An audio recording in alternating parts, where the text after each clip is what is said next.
Recently, yung claim ni VP Sara na siya daw ay isang anti-corruption crusader naman, wag naman, di ba? So, that's an outright gaslighting. Alam natin yung mga corruption na issues involving her doon sa confidential funds, yung mga Mary Grace Piatos, at kung ano-ano pa. Kaya huwag tayo magpapadala sa ganun. So, nirereklamo mo ba yung sinasabi mong pagkiklaim ni VP Sara na isa siyang anti-corruption crusader? Eh ikaw, hindi naman namin nirereklamo yung ginagawa mong pagpapanggap na tao. Dahil alam naman namin na isa kang asong ulol. Di ba? Hindi naman namin nirereklamo yung ginagawa mong pagpapanggap na tao eh.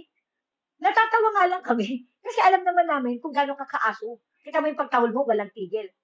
Dahil lang nireject ka, binasid ka ni Fair RD, hanggang ngayon tumatahol ka pa rin sa kanila. Samantalang nililigawan mo si Fair RD dahil gusto mong tumakbo bilang vice-presidente niya. Ano sabi mo? Ang mga Duterte hindi naman kurap. Di ba? Dahil nabasted ka, masakit. Hanggang ngayon hindi ka pa nakarecover. Tigil-tigilan din pagrereklamo mo na nag-claim si VP Sara na isa siyang anti-corruption crusader. Kami nga hindi kami nagrereklamo sa ginagawa mong pagpapanggap na tao. At saka yung issue mo, corruption, ni Sara saan? Confidential funds? Mary Grace Piatos at iba pa? Ano yung at iba pa? Ba't di mo masabi? Diba? Confidential funds, Mary Grace Piatos at iba pa. Ano yung at iba pa? Kailan mag-i-specific ka? At saka napakaluma na issue mo. Napakaluma ng issue mo. Okay? Kung merong mga magre-reklamo tungkol sa confidential funds ng Vice President, okay? COA yun. Kasi sila yung merong karapatan.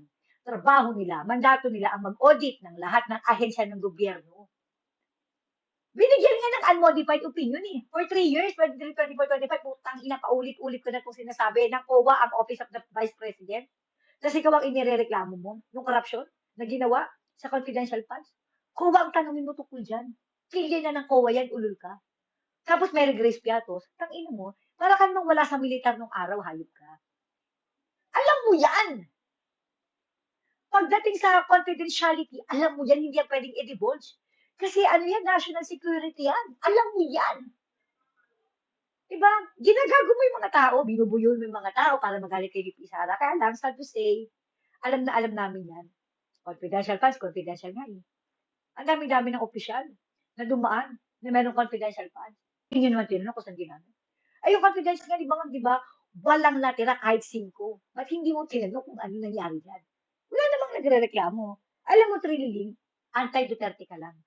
But you are not anti-corruption. Hindi ka para sa mga Pilipino. Hindi ka maka-Pilipino, hindi ka makabayan, para kang kumari ko, makapera. Yun lang yun eh.